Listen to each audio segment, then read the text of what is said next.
കോടതി മുഖേന ന്യായം നടപ്പാക്കുമ്പോൾ കോടതിയിൽ ഗവൺമെന്റിന്റെ അഭിപ്രായം പറയേണ്ടത് അഡ്വക്കേറ്റ് ജനറലാണ്.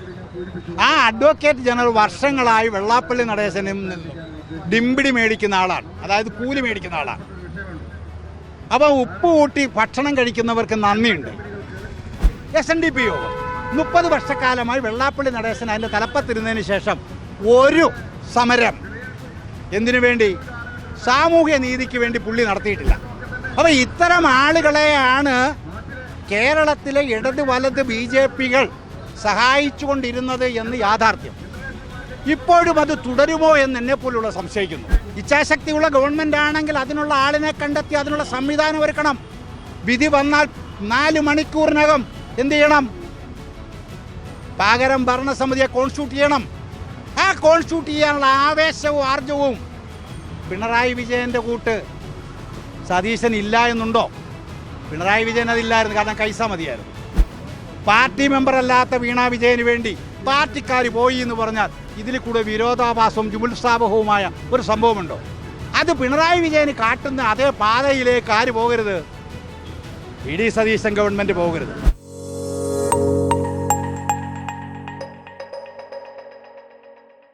നമസ്കാരം.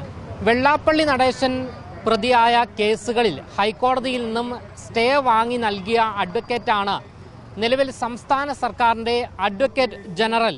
ഈ ഒരു സാഹചര്യത്തിൽ പ്രധാനമായും ഉയർന്നു വരുന്ന ചോദ്യം SNDP യോഗ കേസുകളിൽ നീതി എങ്ങനെയാണ് ലഭ്യമാക്കുവാൻ സാധിക്കുക എന്നുള്ളതാണ്.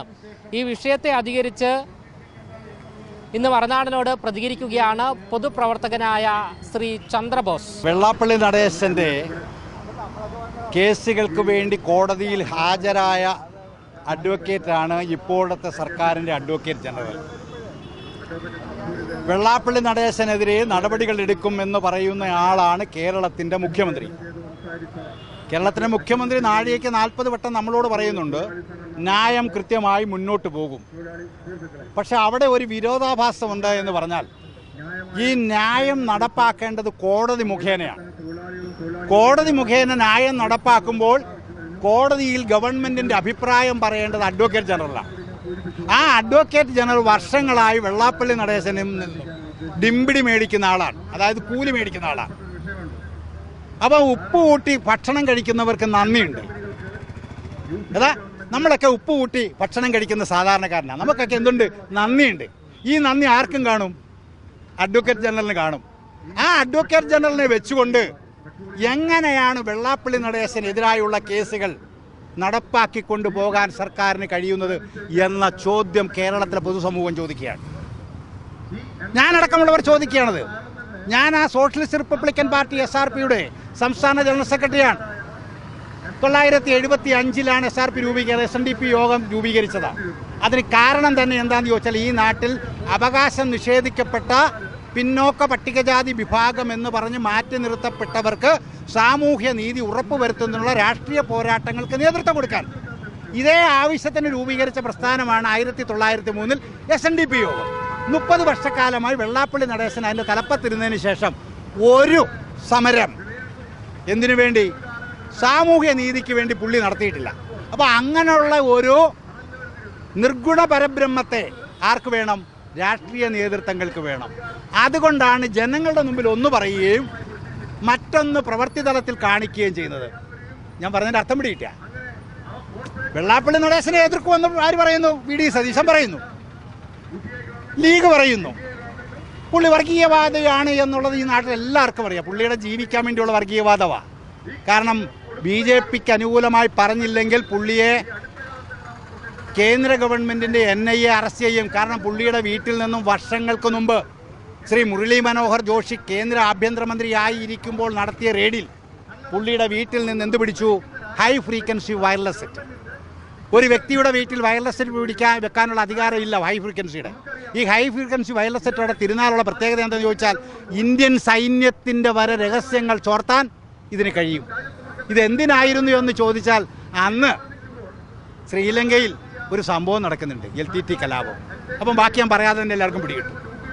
അപ്പോൾ ഇത്തരം ആളുകളെയാണ് കേരളത്തിലെ ഇടത് വലത് BJPകൾ സഹായിച്ചുകൊണ്ടിരുന്നത് എന്ന് യാഥാർത്ഥ്യം. ഇപ്പോഴും അത് തുടരുമോ എന്ന് എന്നെ പോലുള്ള സംശയിക്കുന്നു. കാര്യം എന്താ, തുടരത്തില്ലെങ്കിൽ ആദ്യം ചെയ്യേണ്ടത് അഡ്വക്കേറ്റ് ജനറലിനെ വെള്ളാപ്പള്ളിയുടെ കേസിൽ നിന്ന് ഒഴിവാക്കി കോടതിയിൽ കേസ് നേരിടണം.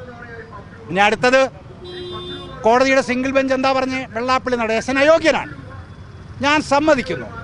ഇടതുപക്ഷ ജനാധിപത്യ മുന്നണി ഗവൺമെൻറ് പറഞ്ഞത് അയോഗ്യനായ വെള്ളാപ്പള്ളിയെ മാറ്റിയിട്ട് പകരം ഒരാളെ വെക്കാൻ ഇവിടെ കിട്ടുന്നില്ല. ആരെ വെക്കണ്ടേ? SNDP യോഗത്തിൽ മെമ്പർഷിപ്പുള്ള DIN നമ്പരുള്ള ഡയറക്ട് ബോർഡ് അംഗങ്ങളെ. എത്ര പേരെ വരെ വെക്കാം? ഏകദേശം 100-ൽ പരം ആളുകളെ വെക്കാം. സമ്മതിച്ചു. ഇവിടെ ഇല്ലേ, എനിക്ക് DIN നമ്പറുണ്ട്. എൻ്റെ അറിവിൽ ഞാൻ എൻ്റെ ഫേസ്ബുക്ക് പോസ്റ്റിൽ എഴുതി, ഞാൻ തരാം 1 മണിക്കൂർ കൊണ്ട്. എത്ര പേരെ? ഇതിനാവശ്യമുള്ളവരെ സർക്കാർ എന്നോട് പറഞ്ഞാൽ 1 മണിക്കൂർ കൊണ്ട് ഞാൻ കേരളത്തിൽ SNDP യോഗം മെമ്പർഷിപ്പുള്ള DIN നമ്പറുള്ള 10, 50, 100 പേരെ ഞാൻ കൊടുക്കാൻ തയ്യാറാണ്. അപ്പം പിണറായി വിജയൻ എന്താ പറഞ്ഞത്? ഇങ്ങനെ ആളില്ലെന്നാ. നാളെ കോടതി പറയുകയാണ്, 29-ാം തീയതി കോഴ്സ് എടുക്കുമ്പോൾ കോടതി പറയുകയാണ്, എന്ത്? കീഴ്ക്കോടതി വിധി ഞങ്ങൾ അംഗീകരിക്കുന്നു, സിംഗിൾ ബെഞ്ച് വിധി ഞങ്ങൾ അംഗീകരിക്കുന്നു എന്ന് പറഞ്ഞാൽ ഗവൺമെൻറ് പുതിയ ഡയറക്റ്റ് ബോർഡിനെ വെച്ചുകൊള്ളാനാണ്. ഇത് വെച്ചുകൊള്ളാൻ പറയുമ്പോൾ ഇതുവരെ സതീശൻ ഗവൺമെൻറ് അതിനുള്ള ലിസ്റ്റ് ഉണ്ടാക്കിയിട്ടുണ്ടോ? ആളിനെ കണ്ടെത്തിയിട്ടുണ്ടോ? ഇല്ല. ഇച്ഛാശക്തിയുള്ള ഗവൺമെൻറ് ആണെങ്കിൽ അതിനുള്ള ആളിനെ കണ്ടെത്തി അതിനുള്ള സംവിധാനം ഒരുക്കണം. വിധി വന്നാൽ 4 മണിക്കൂറിനകം എന്ത് ചെയ്യണം? പകരം ഭരണസമിതിയെ കോൺസ്റ്റിറ്റ്യൂട്ട് ചെയ്യണം. ആ കോൺസ്റ്റിറ്റ്യൂട്ട് ചെയ്യാനുള്ള ആവേശവും ആർജവും പിണറായി വിജയൻ്റെ കൂട്ട് സതീശൻ ഇല്ല എന്നുണ്ടോ? പിണറായി വിജയൻ അതില്ലായിരുന്നു. കാരണം കൈസ മതിയായിരുന്നു. കാരണം SNDP യോഗത്തിൻ്റെ കോളേജുകളിലും സ്കൂളുകളിലുമൊക്കെ അഡ്മിഷൻ നടത്തി ശതകോടികൾ സമ്പാദിച്ച് കീശ വീർപ്പിച്ചിരിക്കുന്നതിൻ്റെ ഒരു വിഹിതം CPM നേതാക്കന്മാർക്ക് കൊടുത്തുകൊണ്ടിരുന്നു. ഇപ്പോഴാണ് അവർക്ക് തിരിച്ചറിവ് ഇന്നലെ തൊട്ടൊക്കെ ഉണ്ടായി. നിങ്ങളൊക്കെ വായിച്ചു കാണും. എന്താ, കണ്ണൂരെ ഒരു വിപ്ലവ സിംഹം ജയരാജൻ പറയുന്നു, വെള്ളാപ്പള്ളിയുടെ കൂടെ നിന്നുകൊണ്ട് നമുക്കിത് പറ്റിയെന്ന്. എടോ, ഈ വൈകി ബുദ്ധി ഉദിക്കുന്നവരെ ഞാൻ വിളിക്കാറുള്ളത് മന്ദബുദ്ധികളെന്നാണ്. അപ്പം പണ്ട് ഞാൻ ഈ മാർക്സിസ്റ്റ് പാർട്ടിയുടെ എമ്മിന് പറഞ്ഞിരുന്നത് മന്ദബുദ്ധി പാർട്ടിയെന്നാണ്. ശരിയാണെന്ന് എനിക്ക് ഇപ്പോഴും ബോധ്യമാകും. കാര്യം എന്താ, നിലപാട് ഇപ്പോഴാണ് അവർക്ക് തോന്നി. ഇവിടുത്തെ സാധാരണക്കാർക്കെല്ലാം അറിയാം ഇത് കമ്മ്യൂണിസമല്ല പിണറായി വിജയൻ നടപ്പിക്കൊണ്ടിരുന്നത്.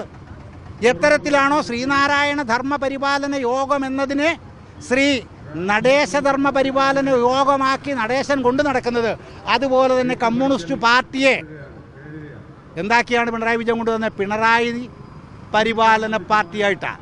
അതുകൊണ്ടാണ് ഇപ്പം ED മോളെ റെയ്ഡ് ചെയ്തപ്പോഴും CPM അടിക്കാൻ പോയത്. വിവരമുള്ള ആരെങ്കിലും പോവുക?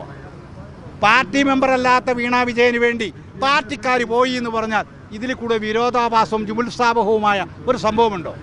അത് പിണറായി വിജയന് കാട്ടുന്ന അതേ പാതയിലേക്ക് ആര് പോകരുത്? VD സതീശൻ ഗവൺമെൻറ് പോകരുത്. ഇതാണ് ഞങ്ങളുടെ അഭിപ്രായം.